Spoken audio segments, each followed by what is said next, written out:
नाज़रीन अस्सलाम वालेकुम। Program black white and grey में आपका मेज़बान इश्तियाक बेग।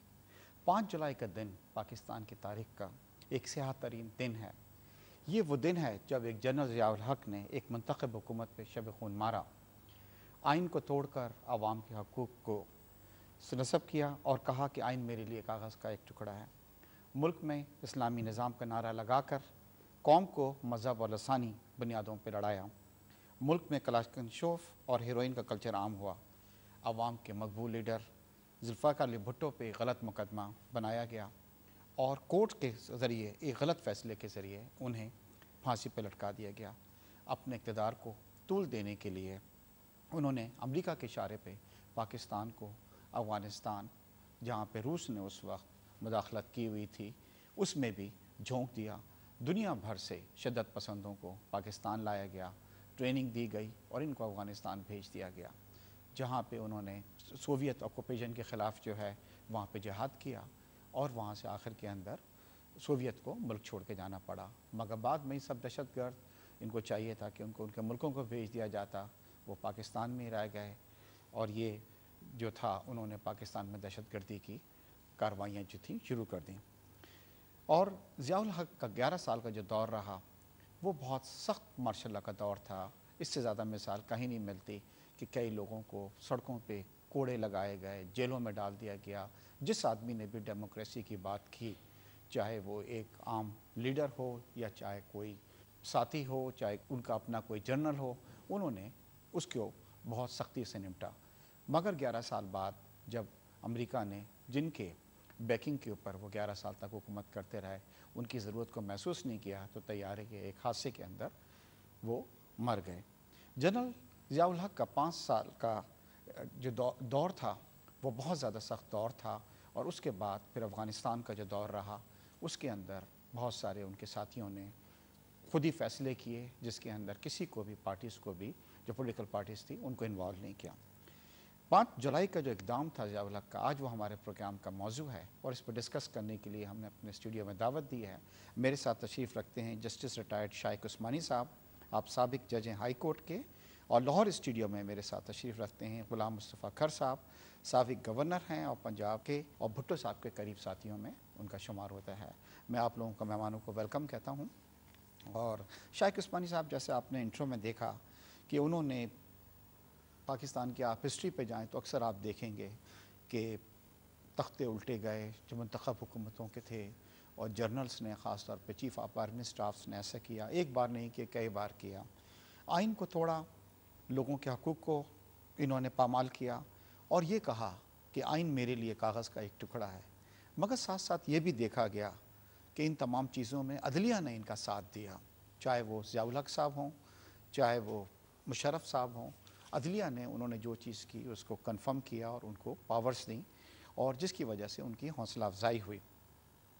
आप नहीं सोचते हैं कि वक्त आ गया है कि इस चीज़ को ख़त्म होना चाहिए, क्योंकि दुनिया के जो भी महज़ब मुल्क हैं वहाँ पे इस तरह की चीज़ें नहीं होती और डेमोक्रेसी को मौका दिया जाता है पनपने का, और अदलिया जो है उसका रोल भी कोई इतना अच्छा नहीं रहा। आप सोचते हैं कि अब जो चेंज मुल्क में आई है उसके बाद इस तरह के वाक़यात जो हैं वो नहीं होंगे? देखिए, मेरा जो एक्सपीरियंस रहा है, चूँकि मैंने तो सारे मार्शल लॉ देखे, जी हाँ। 58 का भी देखा है और याह्या खान का भी देखा है, ज़ियाउल हक़ का भी देखा है, नया भी आज रिसेंट वाला भी देखा है। लेकिन हर दफ़ा जो मार्शल लॉ लगा है जी हाँ। वो सियासतदानों की कमज़ोरी की वजह से लगा, क्योंकि वो अपने लिए जो इंस्टीट्यूशंस बनाने चाहिए उनको स्ट्रॉन्ग करना चाहिए, उनको वो स्ट्रॉन्ग नहीं कर सके और उन्होंने मौक़े दिए फ़ौज को दाखिल होने का। शुरू से यही हाल था। लेकिन फ़र्क जो पहले मार्शल लॉ आए थे उसमें और ये मार्शल लॉ जो ज़ियाउल हक़ लेके आए थे उसमें फ़र्क ये था कि पहले जितने मार्शल लॉ आए थे उसमें सही मानों में कोई जमहूरी हुकूमत नहीं थी। मसलन जब अयूब खान साहब आए तो उस ज़माने में हर महीने में एक नया प्राइम मिनिस्टर आया करता था और कोई इलेक्शंस नहीं हुए थे उस ज़माने में और वो सब नॉमिनेटेड मेंबर्स थे। आप उसको डेमोक्रेसी नहीं कह सकेंगे। इसी तरह से जब याह्या खान आए तो वो अयूब खान की जो डेमोक्रेसी लेके आए थे, बेसिक डेमोक्रेसी, वो डेमोक्रेसी मुल्क में राइज थी। लेकिन जब ये ज़ियाउल हक़ ने जब अपना मार्शल लॉ लगाया 5 जुलाई को, उस वक्त जमहूरी हुकूमत मौजूद थी, یہ یقینی صحیح بات ہے کہ اس جمہوری حکومت نے جب الیکشن کروایا اس میں بڑے پروٹیسٹ ہوئے، بہت شور شرابہ مچا، اور اس کی وجہ سے موقع ملا فوج کو داخل ہونے کا، جس میں آپ سے کہہ رہا تھا اپنی کمزوری کی وجہ سے فوج کو داخل ہونے کا موقع ملا۔ فوج جب داخل ہوئی تو جب ایک دفعہ آپ اس کو جس طرح وہ عرب اور کہتے ہیں نا، اور ایک یہ خیمے کا جو قصہ، کہ ایک دفعہ آپ اونٹ کو خیمے میں داخل ہونے دیں گے تو یقیناً وہ آپ کو باہر نکال کے پھینک دے گا۔ تو وہی حال یہاں پہ ہوا تھا کہ جب یہ فوج کو موقع ملا، ماشاء اللہ لگا، پروونسز میں سٹیز میں لگا، تو وہ داخل ہوئے۔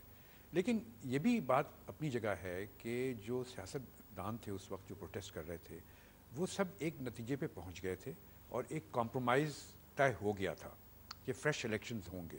یہ بھٹو صاحب نے بھی ایکسیپٹ کر لیا تھا، انہوں نے بھی ایکسیپٹ کر لیا تھا یہ، لیکن چونکہ فوج کو یہ موقع مل گیا تھا کہ وہ داخل ہو گئی تھی تو انہوں نے دیکھا یہ اچھا موقع ہے، اس سے پہلے کہ سیاستدانوں میں کمپرومائز ہو جائے اور فریش الیکشن ہو جائے انہوں نے۔ تو شیخ صاحب یہ کہا جا سکتا ہے کہ فوج ہمیشہ ایک منتظر رہتی ہے کہ کوئی ان کو موقع ملے اور اس کی ایڈوانٹیج لیں؟ جی بالکل، کیونکہ ابھی آپ نے ایران میں بھی دیکھا ہوگا، وہاں پہ انتخابات کے اندر پرابلمس ہوئی ہیں مگر فوج نے کوئی انٹرفیئرنس نہیں کی۔ اگر سپوز ایسا ہوتا بھی ہے تو اس کے دوسرے طریقے ہیں، اس کے دوسرے ایوینیوز ہیں، اس کے ذریعے بھی اس چیز کو۔ جی بالکل صحیح آپ کہہ رہے ہیں، لیکن اس میں یہ کہ اگر سیاسی لوگ اپنے انسٹیٹیوشنز کو اتنا اسٹرانگ کریں کہ فوج کو موقع نہ ملے، مثلا آپ ایران کی مثال دے رہے ہیں، ایران میں ایک پراپر کانسٹیٹیوشن رائج ہے، اور جب وہاں پہ یہ پرابلم شروع ہوا تو جو ان کے کمیٹی آف ایلڈرز ہے، جن کے جو کہ گارڈینز ہیں کانسٹیٹیوشن کے، انہوں نے کہا کہ ہم اس کا فیصلہ کریں۔ شاکر صاحب میں آپ کے پاس آتا ہوں۔ کھر صاحب السلام علیکم۔ کھر صاحب آپ کو میری آواز آ رہی ہے؟